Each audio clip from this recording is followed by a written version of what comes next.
வெளியில் சிரித்த முகத்துக்கு சொந்தக்காரங்க, உள்ளுக்குள்ள சொல்ல முடியாத அளவுக்கு கவலைகளுக்கு சொந்தக்காரங்க. இந்த பதிவை பார்த்தீங்கன்னா சிரிக்கிறவங்க எல்லாருமே உண்மையாக சந்தோஷத்தில் சிரிக்கிறாங்களா? அது மட்டும் இல்லாமல் நல்லவங்க எல்லாருமே கஷ்டப்படுறாங்க, கெட்டவங்க பாவமானவங்க ரொம்ப சந்தோஷமாக இருக்காங்களே, சொத்து பத்துக்களோடு ஏகபோக வாழ்க்கையை வாழ்கிறாங்களே. இந்த குமுறல் எல்லா நல்லவர்களினுடைய மனசுலையும் எழுந்திருக்குங்க. இந்த கேள்விக்கு என்னப்பா ரகசியம் இருக்கு? இந்த கடவுளுக்கு கண்ணில்லையா?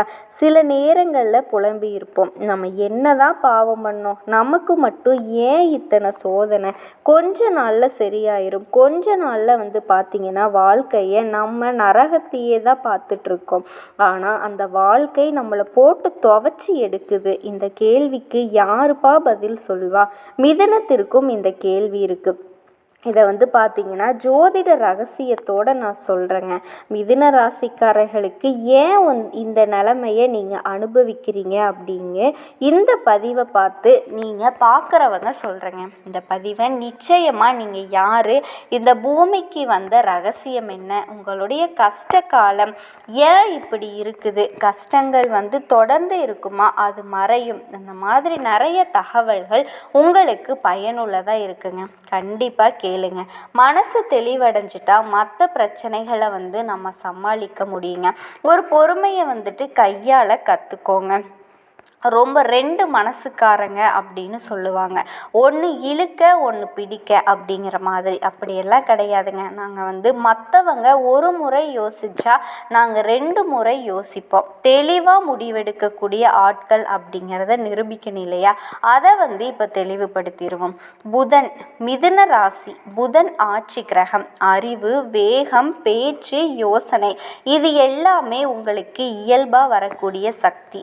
அதே மாதிரி புதன் தாங்க ரெட்டமானையே கொடுக்கிறாரு. புதன் அப்படிங்கிறவர் குழந்தை மாதிரி, சிரிக்கிறதும் விளையாடுறதும் எல்லாரையும் மகிழ்விக்கிறதும் தான். ஆனால் ஒரு விஷயத்தை கவனிக்கணுங்க, நம்மளுடைய மனசு சின்னதுங்க, ஈஸியாக காயமடைஞ்சிடும். மிதிச்ச பொறுத்த வரைக்கும் பேச்சில் ஜாலியாக சுறுசுறுப்பாக எல்லாருக்கும் நல்லவங்க. தனியாக இருக்கும்போது தான் மனசு கூச்சல் போடுது, அழுகுது, புலம்புது, என்னை யாருமே புரிஞ்சுக்கல அப்படிங்கிற உணர்வு பார்த்தீங்கன்னா உங்களுக்கு நிழல் மாதிரி போட்டு வதைக்குதுங்க. மிதுனம் அப்படின்னாவே காற்று ராசி. காற்று அப்படின்னாவே நிம்மதி இல்லாமல் அலைஞ்சிக்கிட்டே இருக்கிறது. என்னடா இவ காற்று மாதிரி அலைஞ்சிக்கிட்டே இருக்கான்னு சொல்லுவாங்க. அந்த மாதிரி உங்களுடைய சிந்தனைகள் நிம்மதி இல்லாமல் ஓடிக்கிட்டே இருக்கும். இதனாலேயே உங்களுக்கு அமைதி கிடைக்கிறது அப்படிங்கிறது ரொம்ப அரிதுங்க. பலர் கேட்பாங்க, மிதுனம் சிரிக்காத நாளே இருக்காது. ஜோதிட ரீதியாக பார்த்தோன்னா அந்த சிரிப்பு பல நேரங்களில் ஒரு முகமூடி தான். இது உண்மைதானே?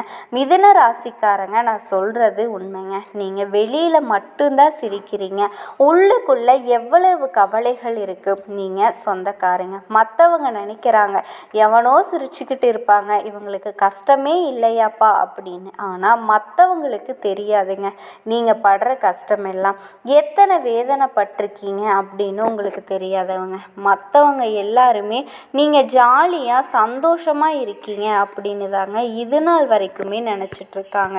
ஆனால் நீங்கள் படுற கஷ்டம் அப்படிங்கிறது மற்றவங்களுக்கு எப்பவுமே தெரியாது. அதை நீங்கள் மற்றவங்களுக்கு சொன்னதே இல்லைங்க. எல்லா கஷ்டத்தையும் தனக்குள்ளேயே வச்சு பூட்டிக்கிட்டு தன்னை சார்ந்தவங்களுக்கு ஏதாச்சும் ஒரு பிரச்சனை அப்படின்னா உடனே அவங்களுக்கு ஓடி போய் உதவி செய்கிறதுல மிதுன ராசியை அடிச்சுக்கிறதுக்கு ஆளே கிடையாதுங்க. எப்பவுமே அப்படி தாங்க நீங்கள் வாழ்ந்துட்டுருக்கீங்க. அப்படி இருக்கக்கூடிய மிதுன ராசி உங்களுக்கு வாழ்க்கை எத்தனை தான் கஷ்டத்தை கொடுக்கும், நானும் எத்தனையை தான்ப்பா தாங்கிறது, என்னால் முடியலை அப்படின்னு வேதனையோடு இருக்கீங்க இல்லையா? உங்களுக்கு எப்படி காலம் எப்படி மாறப்போகுது? கிரகநிலை மாற்றத்தால் நம்ம சொல்லுவோம் இல்லையா, என்ன கிரகம்னே தெரில, எனக்கு இவ்வளோ கஷ்டம் போட்டு என்னை வாட்டி வதைக்குது அப்படின்னு சொல்லுவோம் இல்லையா? அந்த மாதிரி உங்களுக்கு என்ன விஷயங்கள்லாம் நடக்க போகுது அதை தாங்க நம்ம இப்போ பார்க்க போகிறோம். இவங்க எப்பேற்பட்ட இடத்துக்கு போனாலும் அந்த பிரச்சனை உங்களுக்கு வந்துக்கிட்டே இருக்குங்க. மிதுனத்தில் புதன் இருந்தால் அது அறிவை கொடுக்குங்க. ஆனால் புதனோட சனி சேர்ந்தால் அந்த அறிவு சுமையாக மாறுங்க. சனி புதனை கட்டுப்படுத்தும் போது அந்த ராசிக்காரர்களோட சிரிப்புக்கு பின்னால் சுமை வாழுங்க. அதுதான் இவங்களோட உண்மை ரகசியம். மிதுன ராசி கஷ்டப்படுது அப்படின்னா உங்களுக்கு சனி பகவான் சோதிக்கிறாரு அப்படின்னு தாங்க அர்த்தம். அந்த மிதுனம் உறவுகள் ரீதியாக கஷ்டப்படுறாங்க அப்படின்னா காதல் உணர்ச்சியால் இல்லை பேச்சால் ஆரம்பிக்கிறவங்க இவங்களுக்கு உறவு அப்படின்னா நேரம் கொடு, கேளு, புரிஞ்சுக்கோ இதை எதிர்பார்ப்பாங்க. சீரியஸ் ஆகக்கூடிய ஆட்கள் பார்த்தீங்க அப்படின்னா இவங்களுக்கு அன்பு சுமையாக மாறுங்க. சீரியஸாக இருக்கக்கூடிய ஆட்களுக்கு அன்பு இவங்களுக்கு சுமையாக மாறணுங்க. அன்பு அப்படிங்கிறது கட்டுப்பாடு அப்படின்னு நினச்சி பயப்படுவாங்க. ஆனால் ஒரே ஒரு விஷயத்துக்காக ஏங்குவாங்க, என்னை யாருமே உண்மையாக புரிஞ்சுக்கலை அப்படின்னு. ஆனால் அதையும் யார்கிட்டையும் சொல்ல மாட்டாங்க. நீ புரிஞ்சுக்கலை அப்படிங்கிறத அவங்க தெளிவுபடுத்த மாட்டாங்க. ஆனால் உள்ளுக்குள்ளே இவங்க ஏன் நம்மளை புரிஞ்சுக்கலை அப்படிங்கிற ஏக்கம் மட்டும் வருங்க. இதுதான் மிதுனத்தோட மிகப்பெரிய துயரமாகவும் இருக்குது. வெளிப்படுத்தினா அவங்க புரிஞ்சுக்கிறதுக்கு வாய்ப்பு இருக்குது. நீங்கள் வெளியிலையும் சொல்ல மாட்டீங்க, ஆனால் உள்ளுக்குள்ளே கஷ்டமும் படுறீங்க. அதே மாதிரி தொழில், வேலை, வாழ்க்கை அப்படின்னு பார்த்தோன்னா மிதுனம் அப்படிங்கிறவங்க வேலையில் ரொம்ப திறமைசாலிங்க. பேச்சு, அறிவு, வியாபாரம், கற்பித்தல் இது எல்லாமே இவங்களுக்கு வெற்றி உறுதி. நீண்ட காலமாக இவங்களால் ஒரு வேலையை செய்ய முடியாது. மனசு ஒரே மாதிரி இருக்காதுங்க. ஒரே விஷயத்தில் சலிப்பு வந்துடும். இதனால் இவங்களுக்குள்ள நான் எந்த பாதியை தேர்ந்தெடுக்கணும் அப்படிங்கிற கேள்வி எப்போவுமே குழப்பத்தை ஏற்படுத்திக்கிட்டே இருக்கும். இதனால தான் இவங்களுக்கு வெற்றி அப்படிங்கிறது தாமதமாகுங்க. ஆனால் ஒரு நாள் வந்துருச்சு அப்படின்னா மிதுனம் எப்படின்னா மின்னல் மாதிரி எழுந்திரிச்சிருங்க. முடிவு பண்ணுறது கஷ்டம்தான். ஆனால் அவங்க ஒரு முடிவை எடுத்துட்டாங்கன்னு வச்சுக்கோங்களேன், அதில் மற்றவங்க கிட்ட பல மடங்கு வளர்ச்சி அடைஞ்சிருவாங்க. புதனை பொறுத்த வரைக்கும் உங்களோட மூளையின் ஏக்கங்கள், சந்திரனுடைய மனம், இது ரெண்டுலேயுமே பிரச்சனை அப்படின்னா உங்களுடைய சிரிப்பு மங்கிருங்க. புதனையும் சந்திரனையும் பலப்படுத்தணும். அதுக்கான வழிகளை நான் சொல்கிறேன். ஏன்னா புதனும் சந்திரனும் ரொம்ப இம்பார்ட்டன்ங்க. உங்களுக்கு காலையில் 6 மணிக்கு பசும்பால் குடிச்சிட்டு காய்ச்சின பாலா காய்ச்சாத பாலா இந்த டவுட்டெல்லாம் வேண்டாங்க. உங்களுக்கு எந்த மாதிரி தோணுதோ அந்த மாதிரி, ஆனால் பசும்பால் அருந்தணுங்க. ஓம் புதாய நமக இந்த மந்திரத்தை ஒரு 21 முறை சொல்லுங்க. புதன் கிரகத்தை வலுப்படுத்த பச்சை நிறத்தை அதிகமாக பயன்படுத்துங்க. வாரத்திற்கு ஒரு நாள் மௌனமாக இருங்க. பேசாமல் எழுதி கொள்ளக்கூடிய பழக்கத்தை அதிகம் பண்ணுங்க. மன அமைதிக்கு ஒரு பெரிய பலன் இதை கொடுக்கும். முடிஞ்ச அளவுக்கு மிதுனம் பேசுகிறத கட்டுக்குள்ளே வச்சுக்கணும். அமைதி காக்கணும். அமைதி எந்த அளவுக்கு நீங்கள் ஆயுதமாக தூக்குறீங்களோ அந்த அளவுக்கு வெற்றி அப்படிங்கிறது தன்னால் சேருங்க. மிதுன ராசியை பொறுத்த வரைக்கும் எல்லாரையும் மகிழ்ச்சியாக வச்சுக்கணும்னு நினைப்பீங்க. ஆனால் இரவு நேரங்களில் ரொம்ப மன அழுத்தத்திற்கு உள்ளாகிறீங்க. தூக்கம் இல்லாமல் தவிக்கிறது பெரும்பாலும் மிதுனம்ங்க. நம்ம இந்த ஜோதிட ரீதியாக என்ன சொல்லுவோம் அப்படின்னா மிதுனம் சரியாக இருக்கணும், மனக்குழப்பத்தால் ஒத்துக்கணும், இதையெல்லாம் ஒதுக்கணும். உங்களால் யோசிக்காமல் இருக்க முடியாது. ஆனால் ரொம்ப அழுத்தத்திற்கு உள்ளாகாமல் இருக்கிறதுக்கு தினமும் ஒரு 10 நிமிஷம் தியானம் பண்ணுங்க.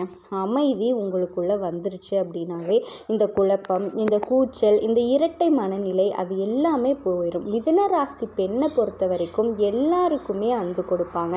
ஆனால் தனக்காக வரும்போது யோசிக்க மாட்டீங்க. குறிப்பாக மிதுன ராசி பெண்களுமே மௌனமாக இருக்க பழகிக்கோங்க.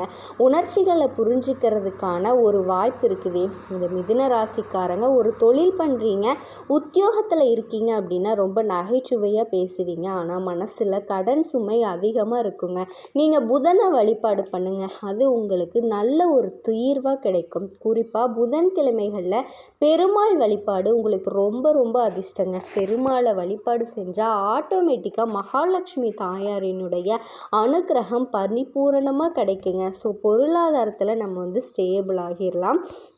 அதை வச்சு கண்டிப்பாக நீங்கள் வாழ்க்கையில் முன்னேறதுக்கான நிறைய வாய்ப்புகள் உங்களை தொடர்ந்து வருங்க. நிச்சயமாக உங்களுக்கு நல்லது நடக்குங்க. ஸோ பொருளாதாரத்தில் நம்ம திடம் ஆகிட்டாவே நம்ம எப்போவுமே இருந்துடலாங்க.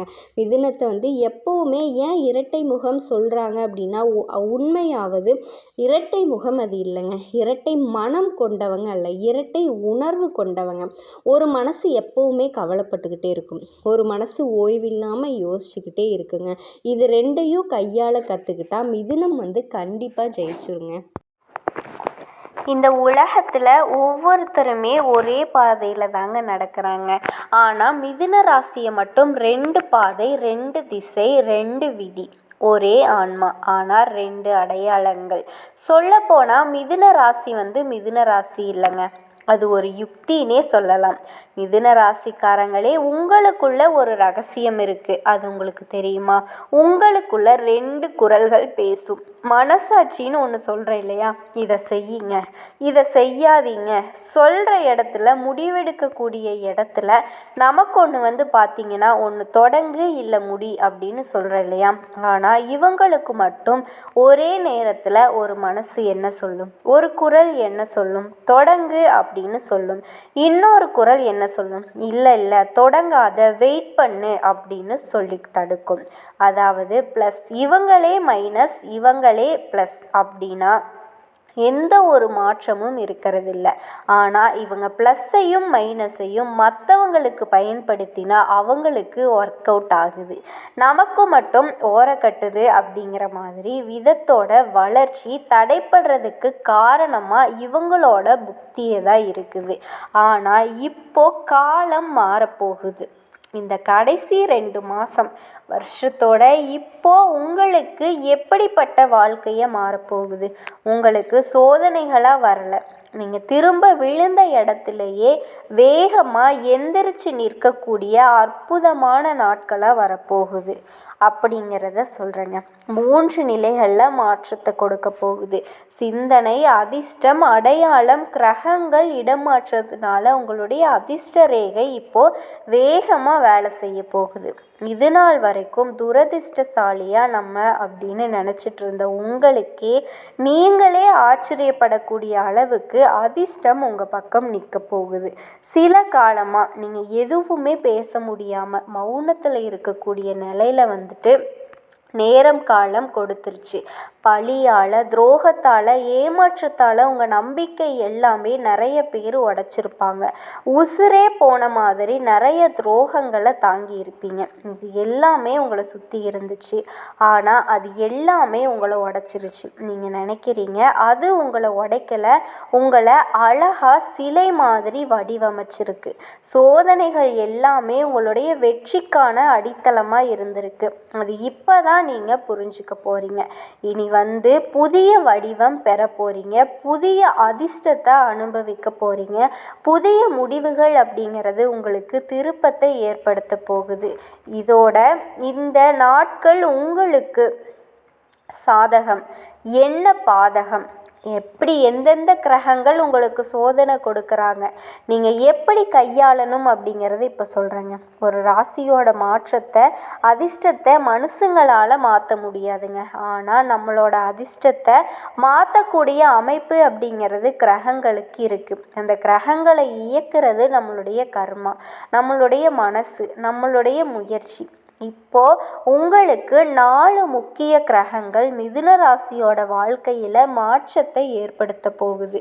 புதன், செவ்வாய், சுக்கிரன், சனி. முதல்ல புதனுடைய அதிபதி இல்லையா, உங்களுடைய மூளையுடைய வார்த்தை உங்களுடைய வெற்றி. மிதுன ராசிக்கு அதிபதியாக இவர் இருக்கிறதுனால உங்களுடைய ஆலோசனை, முடிவு, பேச்சு 3மே அதிர்ஷ்ட கதவை திறக்கக்கூடிய சாவியாக செயல்பட போகுது. பேசியே லாபம் சம்பாதிப்பீங்க. யோசிச்சா போதும், அது வெற்றி கொடுத்துரும். புத்திசாலித்தனமாக முடிவெடுப்பீங்க, அதன் காரணமாக உயர்வு இருக்குது. அதே போல் செவ்வாய் சண்டையா இல்லை மாற்றமாக யோசிக்கிறீங்களா? எதிரியை எதிர்கொள்கிறது, தைரியமான முடிவெடுக்கிறது, நியாயத்திற்காக போராடுறது, அதெல்லாமே வெற்றி பெறது, இது எல்லாமே உங்களுக்கு சாதகம். ஆனால் கவனிக்க வேண்டியது என்னன்னா, கோபத்தில் முடிவெடுக்காதீங்க, திடீர்னு வார்த்தையை விட்டுறாதீங்க, உறவுகளை பார்த்து பக்குவமாக கையாளுங்க. ஏன்னா உறவுகளில் மோதல் வர்றதுக்கு வாய்ப்பு இருக்குது. செவ்வாய் இருக்கிறதுனால வெற்றியும் கிடைக்கும், அந்த வெற்றியை சோதனையை கொடுக்குங்க, அதை கொஞ்சம் பார்த்துக்கோங்க. சுக்கிரன் உறவு, காதல், கலை, ஆட்சி, இதுதான் 60 நாட்கள் உங்களுக்கு அதிர்ஷ்டத்தை கொடுக்குங்க. ஸோ உறவுகள் சுமூகமாக இருக்கும், காதல் மீண்டும் உயிர் பெறும், காதல் கல்யாணத்தில் முடியும், பணவரவு நல்லா இருக்கும், பொருளாதாரத்தில் சிறப்பான உயர்வை பார்க்க போகிறீங்க, வீட்டில் நிம்மதி இருக்கும். சுக்கிரன் புதன் சேர்றப்ப இன்னும் கூடுதலான அதிர்ஷ்டம் உங்களுக்கு வேலை செய்யுங்க. இதை அடுத்து சனி பகவான் சோதிக்கக்கூடிய குரு, உங்களை தள்ளி விடாமல் காப்பாற்றுவாருங்க. சனி அனுபவத்தின் மூலமாக பலன் தரக்கூடியவர். ஸ்வீட்டை கொடுத்து கொஞ்சம் கூடவே காரத்தையும் சேர்த்து கொடுக்கறது. நல்ல பால் பாயாசத்தில் பச்சை மிளகா போட்டு கொடுத்தா எப்படி இருக்கும், அந்த மாதிரி இவர் உங்களுக்கு இந்த பொற்காலத்தில் கொஞ்சம் கொஞ்சம் சோதனைகளை கொடுத்து உங்களை கஷ்டப்படுத்தணும்னு நினைப்பாரு. ஆனால் உங்களோட பாதையோட முடிவில் வெற்றி தாங்க கிடைக்கும். சனி பகவான் தரக்கூடிய சோதனை பார்த்தீங்கன்னா மண்ணுக்கு அடியில் புதைச்சி வச்ச விதை மாதிரி தான், ஓகேங்களா. உங்களுக்கு தரக்கூடிய சோதனைகள் அந்த விதை முளைச்சி வர்றதுக்கான சூழ்நிலை தான், உங்களை உழைக்க வைக்கிறாரு. அதாவது நீயே தடுமாறி உளறது எல்லாமே உங்களுடைய சொந்த முயற்சியில் இருக்கும். ஸோ அந்த சமயத்தில் 10 பேருக்கு நீ வேலை கொடுப்ப, அந்த அளவுக்கு உயர்வை கொடுத்துருவாரு. அதே மாதிரி உங்களுடைய கர்மா, முன்பிற நம்ம என்ன பாவம் செஞ்சோன்னு சொல்லுவோம் இல்லையா, போன ஜென்மத்தில் நம்ம என்ன பாவம் செஞ்சோன்னே தெரியல அப்படின்னு சொல்லியிருப்பீங்க இல்லையா, அப்போ நல்லதும் தானே செஞ்சுருப்பீங்க, அது எல்லாமே இப்போ உங்களுக்கு வேலை செய்யும். கவனமாக இருக்கக்கூடிய விஷயம் பார்த்தீங்கன்னா, சோம்பேறியாக இருக்காதீங்க, பழசை நினச்சி வருத்தப்படாதீங்க, முக்கியமாக மனசில் தேவையில்லாத சிந்தனைக்கு இடம் கொடுக்காதீங்க. இது எல்லாமே சனிக்கு பிடிக்காத விஷயம். ஸோ சனி பகவானுக்கு பிடிக்காத விஷயத்தை நீங்களே செய்ய வேண்டாங்க. ஒட்டு மொத்தமாக புதன், சுக்கிரன், செவ்வாய் இவங்க 3 பேரும் அதிர்ஷ்டத்தை உங்கள் பக்கம் திருப்பி வைக்கிறாங்கங்க, ஓகேங்களா. பொதுவாக சொல்கிறேன், புதன் பகவான் உங்களுக்கு திட்டத்தை போட்டு கொடுக்குறாரு, செவ்வாய் பகவான் அதை செயல்படுத்தக்கூடிய தைரியத்தை கொடுக்குறாரு, சுக்கிர பகவான் அதிர்ஷ்ட வாய்ப்பை கொடுக்குறாரு, சனி பகவானை பொறுத்த வரைக்கும் நிலச்ச தன்மையை கொடுக்குறாரு. இதுதான் உங்கள் வெற்றிக்கான 4 கதவுகள். ஸோ இந்த 4 கதவுகளுமே எப்படி உங்களுக்கு திறக்க போகுது, நீங்கள் ஓட வேண்டிய ராசி இல்லை, உங்கள் வாழ்க்கையை நீங்கள் ஓட வச்சு வெற்றியை முன்ன நிறுத்தக்கூடிய ராசி. இப்போ உங்களுக்கு வேலை, தொழில், எதிரிகள், உறவு, குடும்பம், காதல் ப்ளஸ் செவ்வாய் இது இணைவு அப்படிங்கிறது 3 பெரிய மாற்றத்தை கொடுக்க போகுது. புதிய வாய்ப்பு, இடமாற்றம், நீங்கள் கைவிட்ட வேலை எல்லாமே கிடைக்க போகுது, கைவிட்ட தொழில் உயிர் பெறும், உங்களால் எடுக்கப்பட்ட முடிவு உங்களை உயர்த்தி வைக்குங்க. ஒருத்தருக்கு கீழே வேலை பார்க்குறீங்க, தனியாக அரசாங்கத்தையோ ஆண்களோ பெண்களோ மேலதிகாரிகளுடைய பார்வை உங்கள் மேலே விழுங்க. பேசும் திறனால் அதிர்ஷ்ட வாய்ப்புகளை பெறுவீங்க, உயர் பதவி, சம்பள உயர்வெல்லாம் கிடைக்கும், பழைய தவறுகளை இப்போ சரி செய்யக்கூடிய நேரம். வியாபாரிகளுக்கு முதலீடுகளில் உங்களுக்கு ஒரு பயம் இருக்கு இல்லையா, நம்ம எவ்வளவோ பணம் போடுறோம் நமக்கு திரும்ப கிடைக்குமா அப்படின்னு சொல்லி தொழிலில் பயம் இருக்கும், அந்த பயமே வேண்டாங்க. நீங்கள் போடக்கூடிய முதலீடு பல மடங்கு பெருகும். புதிய தொடர்புகள் லாபத்தை கொண்டு வருங்க, புதிய ஒப்பந்தங்களில் கையெழுத்திடுவீங்க. ஒரு ஆண் தொடர்பு பெரிய வளர்ச்சிக்கு காரணமாக இருக்கும். ஆனால் இப்போ உங்களுக்கு ஒரு தப்பு மட்டும் பண்ணிடாதீங்க, அவசரத்தில் முடிவெடுத்து மட்டும் எதையுமே சொல்லிடாதீங்க. என்ன செய்யறதுனாலும் சரி, எந்த முடிவு நீங்கள் எடுக்கிறதுனாலும் சரி, அதில் பலகட்ட ஆலோசனைக்கு பிறகு உங்களுக்கு அதோட ரிசல்ட் தெரிஞ்சால் மட்டும், அதை பற்றின முழுமையான விவரம் தெரிஞ்சால் மட்டும் நீங்கள் அந்த வேலையை தொடணும், அதை முடிக்கணும். அதை நீங்கள் பார்த்துக்கோங்க. முடிவு வேகமாக இருக்கக்கூடாது, இதை தெளிவாக வச்சுக்கோங்க. அதே மாதிரி பணம் வரும் 2 இடத்துல, ஆனால் லீக் ஆகும். திடீர்னு குடும்ப செலவு வரும், திடீர்னு பொறுப்புகளால் செலவு செய்வீங்க. ஸோ அதிக வரவு இருக்கும், அதிக செலவு இருக்கும். ஆனால் சிக்கல் அப்படிங்கிறது வந்து முடிவுக்கு வந்துருங்க. அதே மாதிரி ஆல்ரெடி கடனாளியாக இருக்கீங்க, நிறைய கடன் இருக்குமா, கடன் வந்து கழுத்தை திறக்கக்கூடிய அளவுக்கு இருக்குது அப்படின்னு சொல்லக்கூடியவங்க அந்த கடனை அடைக்கிறதுக்கான பணவரவு கிடைக்கும். நிலம், சொத்து தொடர்பான நல்ல தகவல்கள் கிடைக்கும். எதிரிகளை பொறுத்த வரைக்கும் நீங்கள் மௌனமாக இருந்தாலும் சரிங்க, அவங்க பயங்கரமாக ஆட்டம் போட்டிருப்பாங்க. யார் உங்களுடைய எதிரிங்க, ஆனால் இனி நீங்கள் பேச ஆரம்பிப்பீங்க, அவங்க பயப்பட ஆரம்பிப்பாங்க. சனி தரக்கூடிய நீதியால் உங்களை தடுத்து நிறுத்தினவங்க இப்போ பின்வாங்குவாங்க. அடுத்தது குடும்பம், காதல், சுக்கிரன். இவர் தான் வந்து மேஜர் ரோல். இவரால் அந்த குடும்பம் வந்து சிறக்குங்க. ஸோ மனசில் இருந்த அந்த சோர்வு, அழுத்தம் நீங்கி மன அமைதி கிடைக்குது. குடும்பத்தில் 2 வேறுபட்ட கருத்துக்களால் சண்டை சச்சரவுகள் வந்த